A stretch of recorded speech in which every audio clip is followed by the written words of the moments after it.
నందు ప్రేమైన సహోదరి సహోదరులకు యేసుక్రీస్తు నామములో శుభములు. దేవుని యొక్క నూతనమైన కృప మీకు కలుగునుగాక.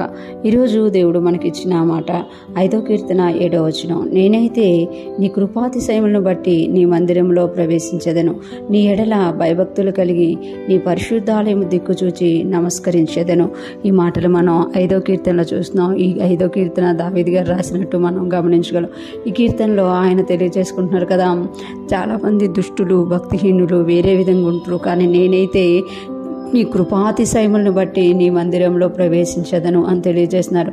దావీదికి దేవుని మీద చాలా ఆశ. ఎందుకు అనంటే దావీదు తన ఇంట్లో తృణీకరింపబడిన గొర్రెలు కాసుకునేవాడుగా దావీదు ఆ యొక్క కొండల్లోన ఆ అరణ్యంలోన సంచరించినప్పుడు దేవుని వైపు చూసి ఆయన పాటలకు పాడుకున్నప్పుడు దేవుడు ఆయన యొక్క హృదయాన్ని చూసి ఇశ్రాయేలుకి రాజుగా చేశారు. అంటే పెంట మీద ఉన్నవారిని, ఎక్కడో ఎడారిలో అడవులలో గొర్రెలతో ఉన్నవారిని తీసుకొచ్చి గొప్ప రాజుగా చేసినమాట. అందుకే ఆయన అది మర్చిపోలేదు. దేవుడు తనని హెచ్చించిన దాన్ని దావీదు మర్చిపోలేదనమాట. అందుకే ఇక్కడ ఏమంటున్నారంటే, నేనైతే నీ కృపాతిశయములను బట్టి నీ మందిరంలో ప్రవేశించదను. నేనైతే అంటే ఎవరి విషయం నాకు అనవసరం, కానీ నేను ప్రభా నేనున్నాను, నన్ను నువ్వు ఎక్కడ చూసావో, ఎక్కడ నుండి ఎక్కడికి తీసుకొచ్చావో నాకు తెలుసు. గొర్రెల దొడ్డిలో నుండి నేను నిన్ను పిలుచుకున్నాను అని దావీదుతో దేవుడు చెప్తానమాట. గొర్రెలు వెనకాల తిరుగుతున్న వాడిని, ఇటు కాని జీవితంలో ఉన్న వాడిని తీసుకొచ్చి ఆయన ఏం చేశారు అని అంటే రాజుగా చేసుకున్నారనమాట. అదే ఇక్కడ చెప్పుకుంటున్నారు. దావీదు కూడా కృతజ్ఞత అంటారు కదా, అది దావీదులో చూడండి. నేనైతే అంటే వేరే వాళ్ళు ఎలాగైనా పోని, వారు ఏ దుష్ట ఆలోచనలోనైనా ఎలాగైనా పోని, కానీ నేనైతే నీ కృపాతిశయమును బట్టి, నీ కృపను బట్టి, నీవు నా ఎడల చూపించిన అతిశయమును బట్టి, నీ కృపాతిశయములను బట్టి నీ మందిరంలో ప్రవేశించదును.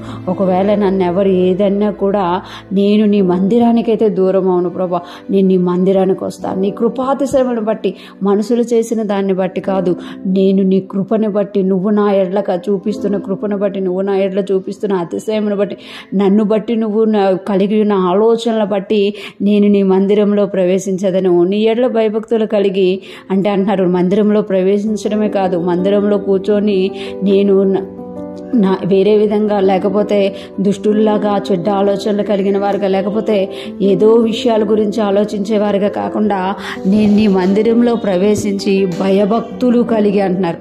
చూసారా, అంటే మందిరంలో ప్రవేశించిన వాళ్ళందరూ భయభక్తులు కలిగి ఉంటారా అంటే అది సెకండరీ విషయం, కానీ వాళ్ళ విఘ్నతకే వదిలేయాలి. కానీ మందిరంలోకి వచ్చేటప్పుడు దావీదు మహారాజు మాత్రం ఏమంటాడు, నేను భయభక్తులు కలిగి అంటున్నారు.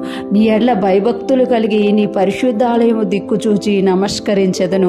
అంటే నేను భయభక్తులు కలిగి, నీ పరిశుద్ధాలయము ఇది దేవుని సన్నిధి, ఇది దేవుని ఉండే ఆలయం, నా దేవుడు నన్ను ఎక్కడ నుండి ఎక్కడికి తీసుకొచ్చాడు అనేది గుర్తు చేసుకోవడమే కాదంట, ఆ గుర్తు చేసుకొని భయభక్తులు కలిగి పరిశుద్ధ ఆలయం వైపు తిరిగి నమస్కరిస్తాడంట. హల్లెలూయా.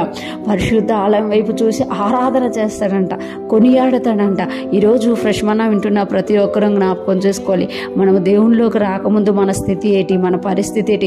ఒకవేళ దేవుడే మన ఎడల కృప చూపకపోతే, మనకు రక్షణ సువార్త అందకపోతే, సువార్త అందిన ఈ లోకంలో కొందరు ఉన్నట్టు మన మూర్ఖత్వం కలిగి అక్కడే ఉండిపోతే మనము అక్కడే ఉందము. మన స్థితి ఏంటో మన అందరికి తెలుసు. కానీ ఈరోజు మనల్ని వెలుగులోకి తీసుకొచ్చుకొని ఆయన సొత్తైన ప్రజలుగా చేసుకొని ప్రార్థించిన ప్రతిసారి మన ప్రార్థనలకు జవాబిస్తూ ఆయన మన ఎడల కనపరిచిన ఆ కృపాతిశయములను బట్టి ఆయన మందిరంలోనికి రాగలుగుతున్నామా, ఆయన మందిరంలోనికి వచ్చి ఆయన ఎడల భయభక్తులు కలిగి ఆరాధించగలుగుతున్నామా అనేది ఒకసారి మనం గమనించుకోవాలి అని ఈరోజు దావీదు గారి ద్వారా దేవుడు మనకి తెలియజేస్తున్నారు. ఇటువంటి గొప్ప దేవుని కలిగి ఉన్నందుకు దేవునికి స్తుతులు చెల్లిస్తూ మనం కూడా దావీదు గారి లాగా ఆయన యొక్క కృపాతిశయములు జ్ఞాపకం చేసుకుంటూ ఆయన మందిరంలో ప్రవేశించి ఆయన ఎడల భయభక్తులు కలిగి ఉండి ఆయనను ఆరాధిస్తూ ముందుకు సాగిపోదుము గాక.